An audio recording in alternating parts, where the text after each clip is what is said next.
Question कर दे। हाँ अभिषेक, वहाँ क्वेश्चन भेज दो, ठीक है ना, फिर हम डिस्कस करते हैं लास्ट में। सो हम लोग का जो क्लास 10th का ट्रायंगल चैप्टर स्टार्ट होता है, बहुत ही इंपॉर्टेंट सेक्शन है। यहाँ से नंबर अगर ऑब्जेक्टिव पॉइंट ऑफ व्यू से अगर इजी क्वेश्चन है तो बहुत आसानी से पिक किया जा सकता है, ठीक है ना। तो हम लोग का अभी थोड़ा टारगेट होगा कि हम लोग जल्दी से ट्रायंगल को फिनिश करें ताकि एमसीक्यू क्वेश्चंस को अच्छे से डील कर पाएंगे, ठीक है ना। तो सबसे पहले ये समझना है जो हम लोग को टॉपिक क्लास 10th का है, ठीक है ना। क्लास 9th में जब थे ना, तब हम लोग एक चीज सीखे थे, दैट इज कॉन्ग्रुएंट ट्रायंगल, ठीक है, congruent triangle. And class 10th में जब हम लोग आते हैं तब एक नया वर्ड इसी के इसका जगह लेता है, that is called similar triangle. Similar triangle क्या है ये चीज, है ना, वो समझते हैं। देखो जब भी कोई दो ट्रायंगल को हम लोग कॉन्ग्रुएंट बोलते हैं, तो कॉन्ग्रुएंट कॉन्ग्रुएंट एकदम वैसा ही हो गया कि जैसे जेरोक्स कॉपी, है ना। जिस तरह से जेरोक्स कॉपी होता है ना, जेरोक्स कॉपी क्या चीज होता है, एकदम बिल्कुल सेम, है ना। तो जिस तरह से एक जेरोक्स कॉपी एकदम से सेम होता है, एकदम टू कॉपी होता है, ठीक है ना, उसी को मैथ्स के भाषा में हम लोग कॉन्ग्रुएंट बोलते हैं। फॉर सपोज ना हर्ष, एक ट्रायंगल है, एक ट्रायंगल ले लो एबीसी, ठीक है, ये समोसा एबीसी ले लिया। और दूसरा एक ट्रायंगल ले लो, फॉर सपोज डीईएफ। अच्छा, एक जैसा नहीं लग रहा है, एकदम सेम जैसा लगना चाहिए, ठीक है। मान लो हर्ष, तुम्हारा कोई ऐसा ब्रदर है जो कि मतलब तुमको कोई एक ऐसा दोस्त मिला है ना, जो कि एकदम तुम्हारे जैसा ही है। तुम्हारे अगर स्कूल भी चल जाएगा ना तो पता नहीं चलेगा हर्ष की वो, है ना, वो स्कूल गया या, है ना, हर्ष स्कूल गया या तुम्हारा फ्रेंड स्कूल गया, है ना, एकदम पता ही नहीं चलेगा। Just a second. So place वैसे ही हम लोग एबीसी ले लिया है और डीईएफ ले लिया है, ठीक है ना। और ये दोनों ट्राइंगल्स जो है, हम कहना चाहते हैं दोनों कॉन्ग्रुएंट। अजी, कॉन्ग्रुएंट होने का मतलब तो सेम टू सेम होता है। और ट्रायंगल में तीन साइड होता है, हम लोग को पता है। तो फॉर सपोज ये 2 सेंटीमीटर है, तो ये भी क्या होना चाहिए राहुल, 2 सेंटीमीटर का ही होना चाहिए। अगर बीसी है हमारा 3 सेंटीमीटर, तो ईएफ भी कितना होना चाहिए, 3 सेंटीमीटर ही होना चाहिए, राइट। और अगर हमारा ए सी, ये अगर हमारा 5 सेंटीमीटर है, तो बिल्कुल डीएफ को भी 5 सेंटीमीटर होना ही पड़ेगा, क्योंकि कॉन्ग्रुएंसी का मतलब ही होता है एकदम हूबहू कॉपी, एकदम जेरोक्स। अगर हम डीएफ ट्राइंगल को वहां से उठा करके एबीसी पर प्लेस करेंगे तो एकदम जाकर के फिट हो जाएगा, एक दूसरे पर ओवरलैप कर जाएगा, ठीक है राहुल। नेक्स्ट, अभी बोलोगे भैया ट्रायंगल में तो तीन साइड आप बोल दिए, एंगल का बोलिए ना, एंगल भी तो इक्वल होना चाहिए। हाँ बिल्कुल, एक ट्रायंगल के तीनों एंगल क्या हो जाएंगे, इक्वल ही होंगे। अगर कॉन्ग्रुएंट है तो angle A for suppose 80 degree है, तो एंगल डी भी 80 डिग्री होगा। एंगल बी भी हमारा अगर 100 डिग्री है, तो एंगल ई को भी 100 डिग्री होना होगा। और एंगल सी, अच्छा ये तो पॉसिबल ही नहीं है क्योंकि 180 तो यही हो गया, ठीक है। तो चलो कुछ कम कर लेते हैं वैल्यूज को, है ना। तो यहाँ पर अपने वैल्यूज को कम कर लेते हैं, let's see it is 60 degree, right. तो ये हमारा 60 डिग्री हो जाएगा। बचा कितना डिग्री, 40 डिग्री ना, तो ये हमारा 40 degree and this one is also 40 degree. अब कोई भी कंडीशन ले लो, ये एकदम ट्रायंगल दोनों एक जैसा ही होगा। This is our class 9th topic, ठीक है श्रेयांशी। बट सिमिलर ट्रायंगल्स थोड़ा इससे डिफरेंट। सिमिलर वर्ड से ही समझ में आया कि एक जैसा, जैसे बोलते हैं ना कि राहुल ने अपने पापा पे गया है, एकदम से सेम नहीं है। वी कैन डिफरेंस बिटवीन, है ना, फादर एंड, है ना, son. We can difference any, take any example, right. अगर कोई किसी पर गया है तो मतलब एकदम डिफरेंस तो कर लेते हैं ना। जस्ट सिमिलर भी वैसा ही होता है, बट हमको रियल लाइफ में मतलब नहीं, हम लोग को ट्राइंगल में एक्चुअली मतलब है ना, मैथमेटिक्स बनाने से मतलब है। तो देखो मैथमेटिक्स में सिमिलर होने का मतलब क्या है, देखो this is some triangle, let it be some X Y Z. अगर कोई पॉइंट अगर समझ में आ जाएगा तो गिव मी थम्स अप, ठीक है ना, वहां पर दिया रहता है। अगर पॉइंट नहीं समझ में आएगा give me thumbs down, I will understand this point, okay, that you are going through some problem, okay. I am trying to use very common words, right. So X Y Z हमारे पास एक triangle है, दूसरा एक triangle है M L O, right. ये जो triangle है इनमें क्या है Harsh, for suppose angle X दिया हुआ है as it is, for suppose 80 degree, okay. आप पहले समझा तो ले सिमिलर का मतलब 80 डिग्री, तब तो हम जान देना। देन एंगल वाई हमारा 60 डिग्री, है ना, यो कर रहे हो यो, है ना, नीचे ये 60 डिग्री, और एंगल एल भी हमारा 60 डिग्री, ठीक है। अब हंस भी लिए, चलो आगे बढ़ते हैं। तो अब आगे बढ़ते हैं। मान लो ये जेड कितना होना चाहिए श्रेयांशी, ये 80 है, 60 है, कितना होना चाहिए? 180 डिग्री होता है ना ट्रायंगल का सब, तो it will be 40 degree and this one be also 40 degree.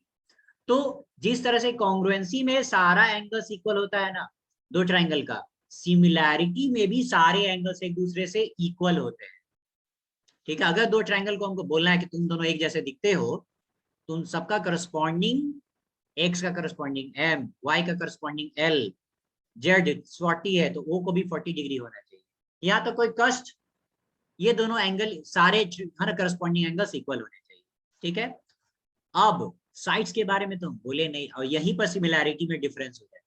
Congruency में था ठीक है, सामने सामने वाला इक्वल होगा, बट सिमिलैरिटी में है वो देखो।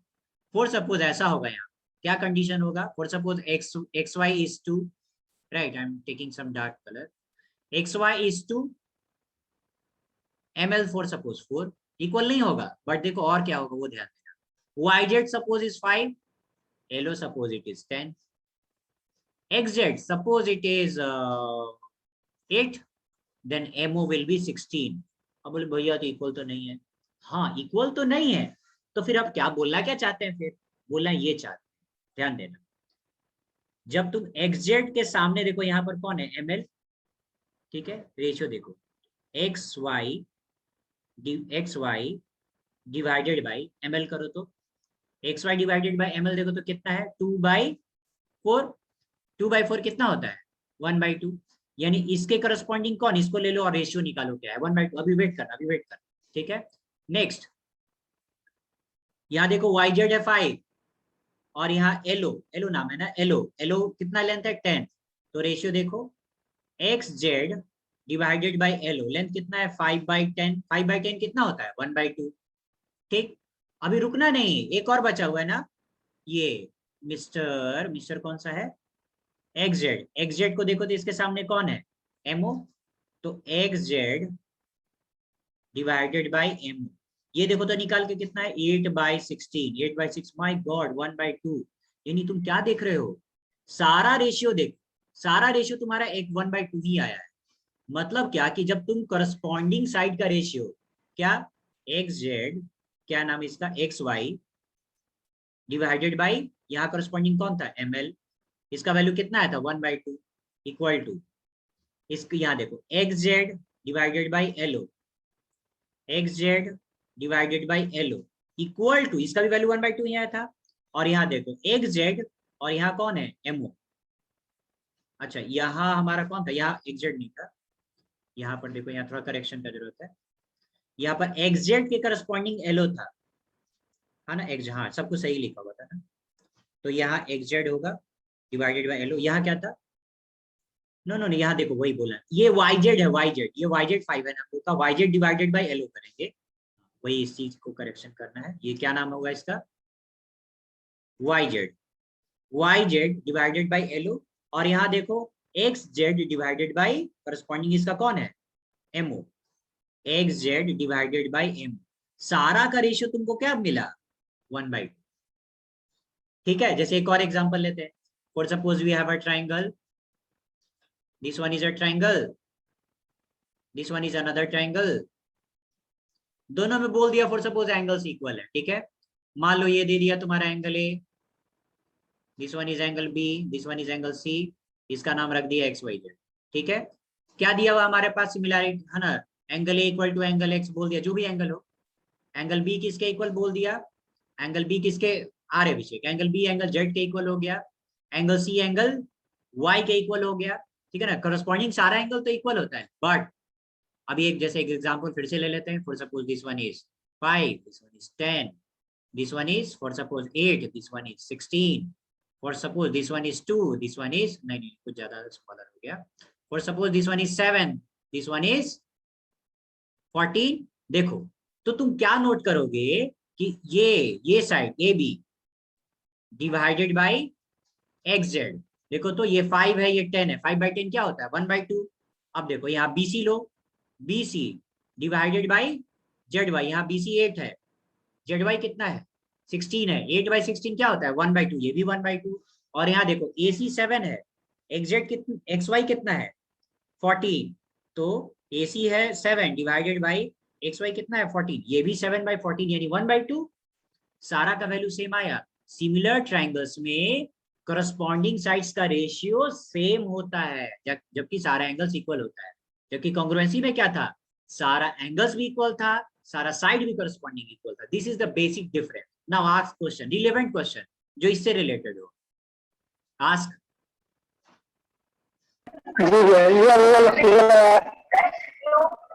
सपोज लीजिए एंगल x और एंगल y।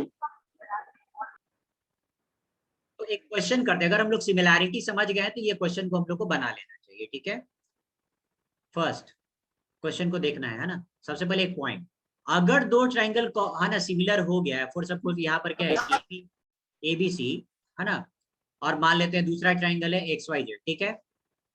बोल दिया कि ठीक है सारा करस्पॉन्डिंग एंगल्स इक्वल है, करस्पॉन्डिंग साइड का रेशियो भी इक्वल है, चलिए ठीक है मान लिए, तो दोनों ट्राइंगल को सिमिलर बोलेंगे। तुम मैथ्स में ना पूरा सिमिलर लिखने की जगह ये साइन यूज करेगा, ये साइन लिखा है मतलब ABC similar to triangle XYZ। जब हम लोग क्लास 9th में थे, तो जब हम लोग कॉन्ग्रुएंसी पढ़ते थे तो क्या लिखते थे कि ट्राइंगल ABC कॉन्ग्रुएंट पूरा नहीं लिखते थे, कॉन्ग्रुएंट की जगह ये सिंबल यूज करते थे, दो डंडा और ये ऐसे congruent to triangle DEF। But अब सिमिलर करने के लिए क्या साइन यूज करते हैं, this one, right. Next point, तो अभी देखो बोल दिया फॉर सपोज, ओके हमारे सामने ये बोल दिया है कि जो हमारे पास ABC है और XYZ दोनों सिमिलर है। तो अब हम एक क्वेश्चन देते हैं और करो। दिया हुआ है कि दोनों ट्राइंगल सिमिलर है, राइट। तो फॉर सपोज हमारे पास अभिषेक दिया हुआ है ना, जो तुम्हारा डाउट था उसी को कवर करेंगे, ठीक है। ये ट्राइंगल है और दूसरा ये ट्राइंगल है, ठीक है। For suppose this name is ABC, it's name is LNO, ठीक है। फिर ये क्या दे दिया, एंगल ए हमारे पास दिया है 80 डिग्री, एंगल L दिया है 80 डिग्री, एंगल बी दिया है 40 डिग्री, एंगल एन दिया है 40 डिग्री, एंगल सी दिया है 60 डिग्री और एंगल ओ दिया है 60 डिग्री, ठीक है। और अगर ये दोनों ट्राइंगल सिमिलर है, तुम रेशियो बताओ, रेशियो लिख करके बताओ कि क्या, ठीक है। मतलब लिखते थे ना कि AC/LM, this by this, this by this, तो कौन साइड किसके है ना रेशियो में जाएगा ये बताना, ये क्यों टाइम ये। तो हम लोग को बता दिया कि ये 80 के इक्वल है, यहाँ पर ये एंगल C एंगल O के इक्वल है और ये एंगल B एंगल N के इक्वल। तो श्रेयांशी बिल्कुल सही कैच किए। हमको क्या करना होगा, हमको ध्यान देना है कि यहाँ पर AC किसके किसके प्रोपोर्शन जाएगा, इस एंगल के LO के। कैसे पकड़े, यहाँ देखिए AC कैसे बना है 80-60 से बना है, यहाँ LO किससे बना है 80-60 से है बना है, के बीच से है ना, डिवाइडेड बाई। राहुल देखो तो यहाँ का CB 60-40 से बना है, CB डिवाइडेड बाई यहाँ क्या है 60-40 को किसके सिमिलर करेंगे, NO या ON एक ही चीज होगा, ठीक है। ON इक्वल टू, देखो क्या हो जाएगा, AB किसके इक्वल होगा, AB रेशियो किसके चला जाएगा, इक्वल नहीं रेशियो में, AB will go similar to NL, exactly NL, got it, ठीक है समझ में आ गया। अब इसी में कुछ रेशियो दे देगा, अब इसी में बोल देगा, just a second, for suppose ये वैल्यू तुमको दे देगा 7, पहले बात को सुनना है, ठीक है ना। फॉर सपोज पहले ये दिया हुआ है 5, ये वैल्यू दिया हुआ है 5, ये वैल्यू दिया हुआ है फॉर सपोज 9, नहीं इसमें थोड़ा करेक्शन कर दे, ये दिया हुआ है हमारा 10, ये दिया हुआ है 9, ये दिया हुआ है 18, हो जाएगा ना। देखो AC/LO, AC/LO कितना हो जाएगा, यहाँ पर थोड़ा सा इसको कंसीडर करना है 14 होगा, तो AC divided by LO 7/14 1/2, then CB/ON, CB कितना है 9 है, ON या NO कितना 18 है, वो भी 1/2 होगा, AB/NL, AB 10 है, ठीक है। अच्छा इसको थोड़ा सा करेक्शन करना होगा ना, ये कितना लेना पड़ जाएगा सोचो, ये लेंथ कितना लेना पड़ जाएगा, थिंक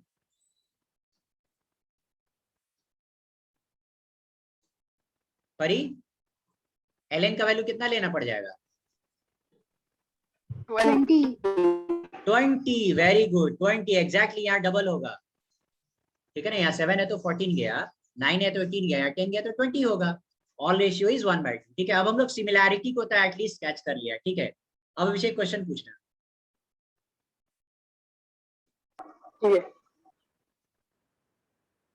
अब हम लोग को ये डाउट्स क्लियर करने के बाद अब हम लोग को करना क्या है, हम लोग को पाला थ्योरम पे जाना है जिसपे हमारा क्वेश्चन बेस्ड होगा। ठीक है, लेट्स फॉर सपोज क्वेश्चन क्या होगा, ये ट्रायंगल है, क्वेश्चन बेस्ड जाने के लिए ये फॉर सपोज ट्रायंगल है। ठीक है, we have this triangle A B C, right, and we draw a line, for suppose D is this line. okay, ये D जो ड्रॉ हुआ ना है, ये इस तरह से ड्रॉ हुआ है कि that this line is parallel to BC, right, this DE is parallel to BC. now if DE is parallel to BC, हमारे पास एक रिजल्ट, ठीक है ना। रिजल्ट क्या होता है, इसमें हम लोग थेल्स थ्योरम इसको बोलते हैं, थेल्स थ्योरम इसको बोला जाता है। जब हम लोग डिटेल में पढ़ेंगे तो पूरा थ्योरम डिटेल करेंगे कैसे हुआ नहीं हुआ। इसी को एक और नाम से जानता है बीपीटी, बेसिक प्रोपोर्शनैलिटी थ्योरम के नाम से जानते हैं। है क्या स्टेटमेंट देखते हैं।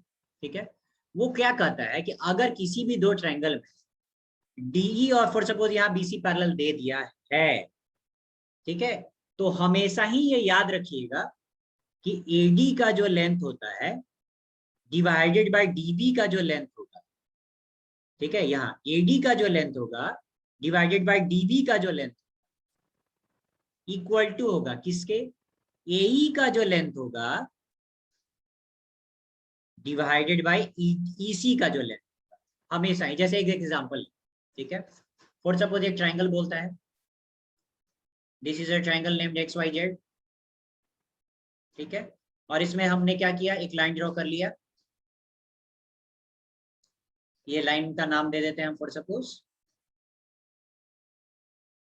ए बी, ठीक है, and it is given that A B is parallel to Y Z, right, ये दोनों पैरेलल दिया।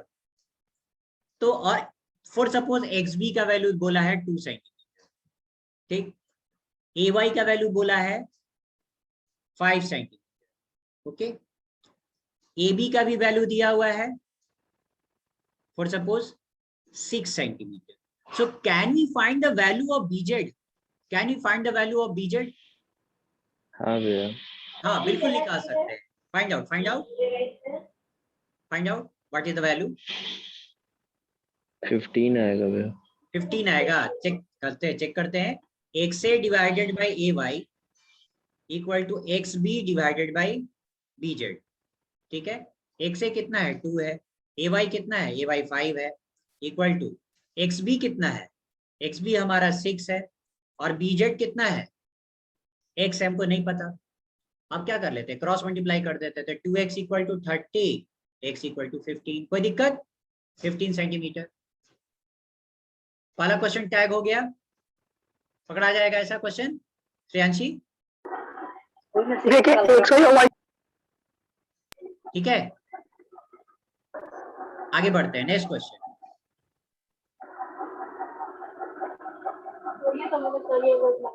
हाँ अभिषेक बोलो, जस्ट अ सेकेंड। ओके। इसी में देखो बीपीटी का ही ना, आप क्वेश्चन में क्या करते हैं ना, बेसिक प्रोपोर्शनैलिटी थ्योरम को ही आगे पीछे करके और क्वेश्चन क्रिएट करता है। फॉर सपोज तो बैकग्राउंड साइलेंट कर लेते हैं, है ना, background silent. For suppose this one is ABC, ठीक है, यस,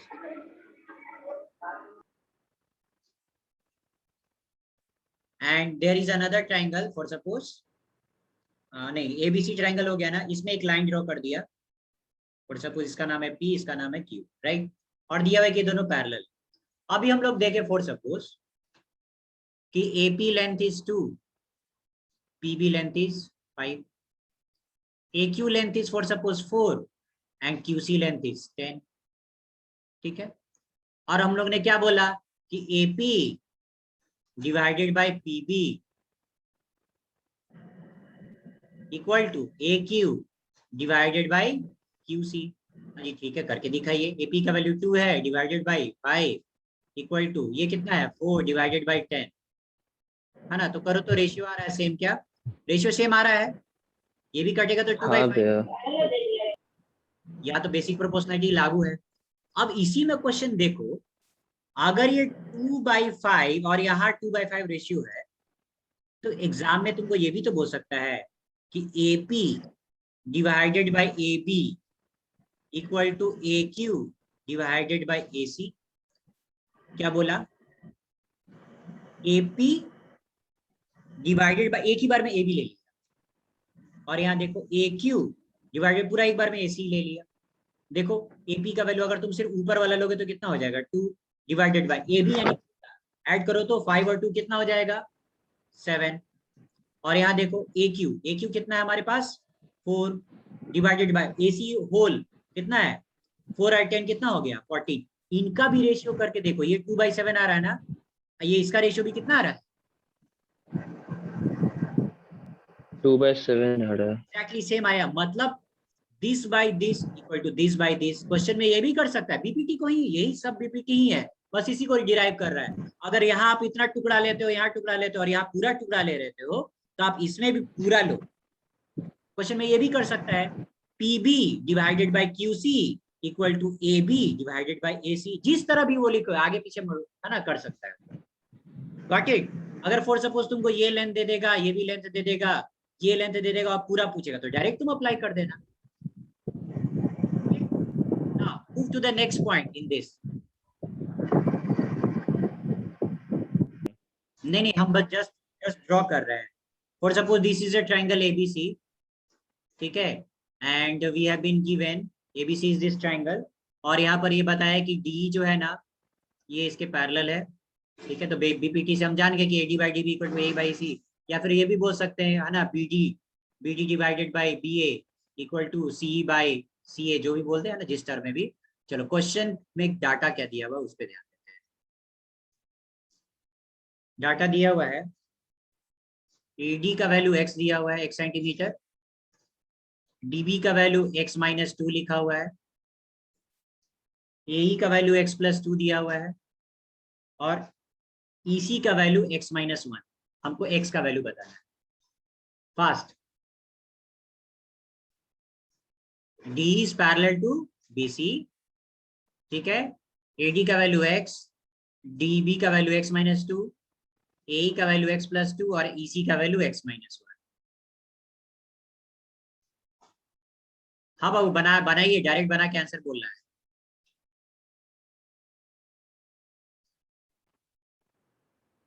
हाँ ठीक है, x का वैल्यू 4 फ्रॉम राहुल, ठीक है। अनदर आंसर, चलो स्टार्ट करते हैं, सॉल्व भी करना है, ठीक है ना। चलो तो हम लोग जानते हैं कि यहाँ बीपीटी अप्लाई होगा और बीपीटी अप्लाई करना है तो AD divided by DB equal to AE divided by EC. AD का वैल्यू x है, डीबी का वैल्यू x-2 है, इक्वल टू एई का वैल्यू क्या है x+2 है, डिवाइडेड बाई ईसी का वैल्यू क्या है x-1 है। सो क्रॉस मल्टीप्लाई कर देते हैं, x into x-1 will be equal to x-2 into x+2, right. Then कितना हो जाएगा हम लोग का x into x² minus x equal to, ये क्या है a² minus b square, a plus a minus B और a प्लस बी। फॉर्मूला क्या होता है a² minus b square, so we have x² minus 4² right. तो अभी क्या कर देंगे, x² got cancelled, so we have minus x equal to -2² ना, so it will be what -2²। और क्या हो जाएगा हमारे पास, माइनस माइनस गॉट कैंसल्ड, ठीक है ना। तो हमारे पास फाइनल आंसर क्या आ जाएगा, x का वैल्यू हमारा आ जाएगा 4, ठीक है। तो ये हम लोग का ऑब्जेक्टिव में एकदम आराम से बीपीटी से निकल सकता है, ठीक है। अभी अगला जो अभी सेशन रिकॉर्ड करेंगे उसमें और रिलेटेड रिजल्ट्स को है ना देखते हैं।